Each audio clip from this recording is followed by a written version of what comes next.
근데 초등 영어는 저는 반드시 1대1로만 해야 된다고 항상 강연에서 말씀을 드리거든요. 왜냐면 학원에 같이 몰아넣으면 학원 진도를 따라가야 돼요.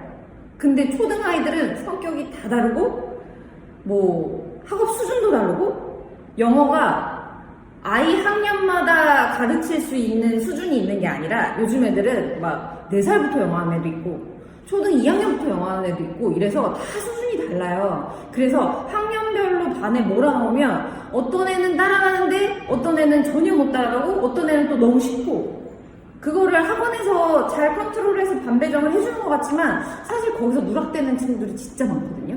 그래서 저는 초등 교육은 영어뿐만 아니라 다 1대1로 학습을 해야 된다는 주의예요. 왜냐면 시대가 많이 변했고 예전에는 선생님 한 면에 단체 학습을 할 수밖에 없는 그런 나라의 구조였다면 지금은 아이는 적고 선생님은 많잖아요. 시스템은 좋고 그리고 이제 경제적으로도 저희 나라가 힘들지 않아서 그래서 저는 1대1로 사업을 해야 된다고 그러니까 1대1로 수업을 해야 된다고 생각을 하고 이제 아이들을 지도를 하고 있어요. 왜냐면 초등에는 영어보다 국어가 훨씬 중요해요. 미취학 때도 영어보다 국어가 훨씬 중요해요. 근데 막 영유도 다니고 그런 친구들 많죠. 영어가 부담되니까 막 어머님들이 어머님 생각하시기에 영어가 너무 부담스러운 존재인 거야. 근데 국어는 한국 사람이니까 하겠거니 하고 그냥 냅두는 경우가 많아요. 근데 초등 고학년이 되고 저는 원래는 고등지음도 했던 사람이거든요. 저는 10년 전에는 고등 수능 영어 했던 사람이에요. 그래서 아이들 대학 보내는 일을 했었는데 국어가 고등 가서 아이들 발목을 너무 잡아요. 고등 가면 국어를 할 시간이 없어요. 그래서 국어를 포기하는 애들이 되게 많거든요. 특히 국어는 범위가 굉장히 방대해요. 근데 그 고전 시간, 이 고전 소설 뭐 이런 파트가 있어요. 국어 수능 영역에. 근데 고전 시가랑 고전 소설에서 수능에서 7문제나 나와. 7문제나 나오는데 고등에 가서 그 넓은 파트를 다 공부할 시간이 되느냐? 없어요. 없어서 그 7문제를 아이들이 버리는 경우가 있어요. 그래서 미리미리 그런 국어는 초등에는 상대적으로 중고등보다는 시간이 많으니까 초등에서 국어 공부를 많이 해야 되는데 그러면 초등 저학년부터 뭐 고전 시가를 공부하냐? 아니에요. 초등 저학년 때, 미취학 때는 한글 책을 많이 읽혀주셔야 돼요. 진짜 많이 읽혀주셔야 돼요. 많이. 제가 오늘은 다 미취학 어머님들이니까 저희 쓰기 영어 말고 그 전에 무슨 공부가 선행돼야 되는지부터 말씀을 드릴게요. 제가 왜 고등하다 초등으로 내려왔냐? 고등에 오면 아이들이 이제 아직 안 키워보셔가지고 좀 먼 얘기겠지만 중학교 때 공부를 포기하는 애들이 너무 많거든요. 그러니까 초등 고학년부터 나 이제 공부 안 해. 나 이제 학원 안 가. 이렇게 고집 부리는 애들이 제가 보기에는 한 80%가 넘어요. 그러니까 전체 초등학생 중에 80% 이상이 5학년쯤 되면은 나 이제 공부 안 해 선언을 해요. 그리고 자기 고집을 부려요. 그래서 엄마가 학원을 보낸다 그래도 안 간다 그러고 공부를 하라 그래도 안 간다 그러고 근데 엄마는 발등에 불이 떨어졌죠. 이제 내일 모레 중학교 가서 내신 시험 봐야 되는데 얘가 공부를 안 한다니 여태 중학교 가서 내신 시험 잘 보라고 그 1학년 때부터 이렇게 공부를 시킨 건데 코앞에 와서 얘가 공부를 안 하겠다네. 그래서 이제 어머님들은 그때 발등에 불이 떨어지지만 애들이 그때 사춘기도 같이 시작되고 이미 공부에 너무 지친 나머지 5학년, 6학년 무렵부터 공부 단절 선언을 하고 중학교 때까지 놀아요. 정말 한 80%가. 근데 걔네가 갑자기 한꺼번에 또 개가천선을 해서 고등학생이 돼서 한 1학년 말, 2학년 초 그쯤 되면 애들이 또 갑자기 공부를 하겠대요. 갑자기 엄마한테 학원을 보내달래요. 그래서 학원을 이제 또 보내야죠. 아이가 학원을 보내달라고 하니까. 근데 고등학교 아이들이 한 80에서 85%가 초등학교 고학년부터 놓친 기초를 다 놓고 중학교 내내 한 4, 5년을 놀다가 고등학교 1, 2학년이 돼서 그 공부를 다 한꺼번에 만회하려고 한단 말이에요. 근데 고1, 고2에는 아까도 말씀드렸지만 국어에서만도 할 게 너무 많고요. 영어는요. 초등에서 6개 영역을 해야 돼요. 말하기, 듣기, 쓰기, 읽기, 문법, 단어. 다시요. 초등에서 영어는 말하기는 저 뒤로 우선 미룰게요. 말하기는 바로 안 돼요. 말하기 원어민 있는 학원에 데려다 놓으면 애가 말을 할 수 있을까? 못해요. 애들 머릿속에서 문장 구성이 그냥 되는 게 아니에요. 그래서 제가 쓰기 하는 거거든요. 쓰기를 한 2, 3년은 꾸준히 해야 문장의 어순이 이렇게 되는 거구나를 애들이 그 세포로 받아들여요. 머리가 아니라 습득을 해요. 몸으로. 그래서 말을 하려면 문장을 먼저 만들 수 있어야 돼서 쓰기로 먼저 시작을 해야 되거든요. 근데 그게 한 2, 3년이 지속이 돼야 말도 나오는 거예요. 그래서 초등에서는 6개를 해야 되는데 영어에서 쓰기, 말하기, 듣기, 읽기, 안녕하세요. 그리고 단어 문법. 근데 문법은 보통 고학년 가서 해야 되죠.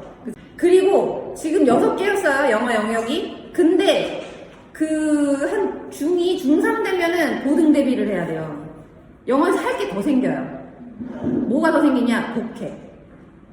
수능 독해는 다른 영역이에요. 그러니까 초등에서 했었던 영어 읽기랑 수능 독해는 전혀 다른 내용이에요.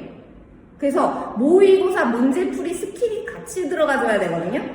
그게 고등 대비예요. 그래서 2개가 더 생기는 거예요. 고등 가면서. 그럼 영어에서만 할 게 8개죠.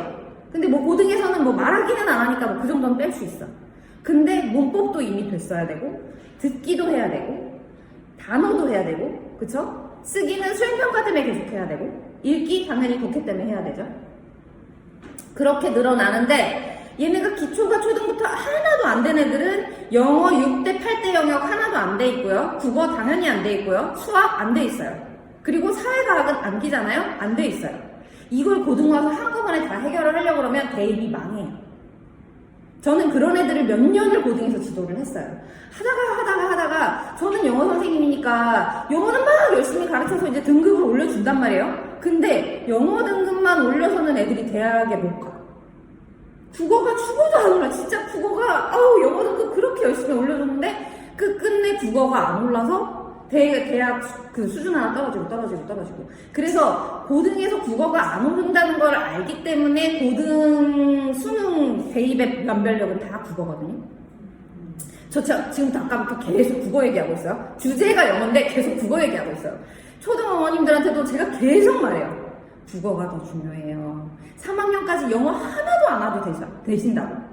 그 대신 파닉스만 하세요. 파닉스 뭔지 아시죠? A, B, C, D. ABCD 하고 파닉스가 언제 끝나는지 감이 안 와요. 파닉스, apple, tree, 이렇게 영어가 지문이 쓰여진 걸 보고 아이가 그냥 소리내서 T는 T긋 이 정도 연결할 수 있으면 그냥 파닉스 대강 끝났다고 보시면 돼요. 파닉스는 그렇게 어려운 건 아니에요. 그리고 파닉스는 학원 가서 해도 똑같고요. 집에서 문제집으로 해도 똑같아요. 굳이 돈 쓸 필요 없어요. 그래서 문제집 그 파닉스 시리즈 있잖아요. 한 대여섯 개 있는. 그리고 음원도 다 딸려 있잖아요. 그냥 그걸 계속 틀어놓으세요. 그리고 아이가 좋아하는 아이들마다 취향이 다르죠. 로봇 좋아하는 남자애도 있고 나비 좋아하는 여자애도 있고. 그래서 아이가 좋아하는 영상을 틀어주시면 돼요. 그래서 영어 기초 할 때는 너무 과하게 학원 보내시지 않으셔도 되고 단어 막 암기 안 시켜도 돼요. 그 단어 어차피 쓸 데도 없어요. 단어를 왜 암기해야 되냐? 쓰기 할 때는 문장을 만들면서 자꾸 반복되는 단어가 나오거든요. 그때 같이 단어를 암기하면 내가 문장 내에서 어디에 단어를 쓰는지 알기 때문에 단어를 조금씩 같이 넣어주면 그게 다 내게 될 수 있어요. 근데 보통 초등학교에서도 뭘 안 하냐? 쓰기를 안 해요. 쓰기는 안 하고 단어 암기만 막 시켜요. 그러면 그 단어가 처음에는 막 100개 외우고 200개 외우고 1000개 외우고 했던 게 나중에는 아이들도 머리에 한계가 있기 때문에 문장 쓰기만 하나 하고 단어만 외우잖아요? 밀려서 없어져요. 그 단어를 애들이 다 가지고 고학년까지 가지 않아요. 안 쓰는 단어는 다 까먹어요. 그러면 학원 다니면서 파닉스 한 1, 2년 했어요. 돈 썼어요. 시간도 썼어요. 그리고 학원 또 파닉스 끝나고 한 1, 2년 다니면서 단어 암기 막 했어요. 그리고 기초 영어 한대. 그리고 읽기 한대. 그렇게 또 1, 2년 썼어요. 그래서 근데 주로 하는 게 단어 암기거든요. 또 1, 2년 썼어요. 근데 돈도 쓰고 시간도 쓰고 애는 지쳤어. 애는 맨날 단어 외우고 시험 보느라고 지쳤어. 그렇게 한 3, 4년이 지났어요. 근데 기초가 아무것도 없어. 왜? 쓰기를 한 적이 없어. 문장 구조를 모르니까요. 근데 그러다가 4학년이 됐어요. 그럼 엄마들이 갑자기 이제 급해져, 마음이. 이제 좀 있으면은 고학년이고 이제 좀 있으면 중학교도 가야 되니까 문법을 해야겠지? 그러면 얘는 쓰기에 기초가 하나도 안 되는 애잖아요. 문장의 구조를 몰라요. 문장의 어순을 하나도 모르는데 거기에 문법을 또 해야 돼요? 그럼 또 암기해야 돼요. 그러면 애가 여태 영어학원 다니면서 단어 암기 맨날 하고 시험 맨날 보고 그거 하느라고 이미 한 3, 4년을 지쳤는데 갑자기 또 지금과는 새로운 영어가 등장해서 이번에는 한자가 등장해요. 한자. 주어, 형용사, 관사. 뭔 소린지 하나도 모르겠어. 근데 그거를 막 이제 암기를 또 시켜요. 그러면 그때 돼서 애가 포기하는 거예요. 엄마, 난 머리가 나쁜가 봐. 엄마, 난 영어를 되게 못하는 것 같아.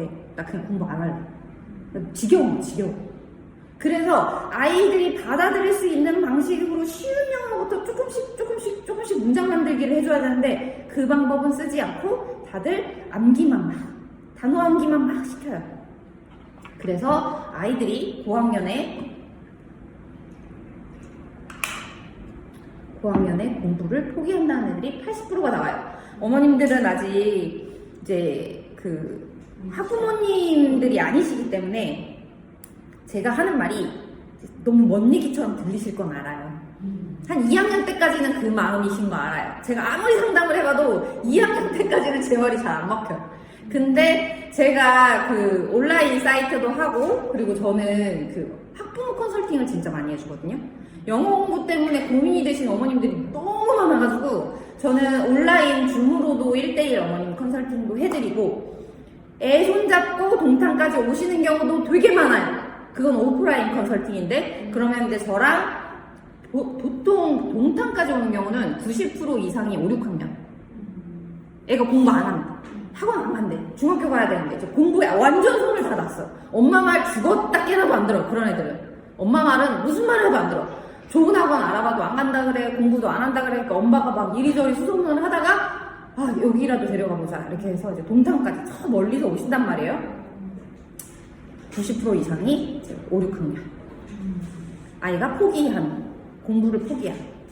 그래서 원인을 보면 지금 다 제가 하는 그거예요.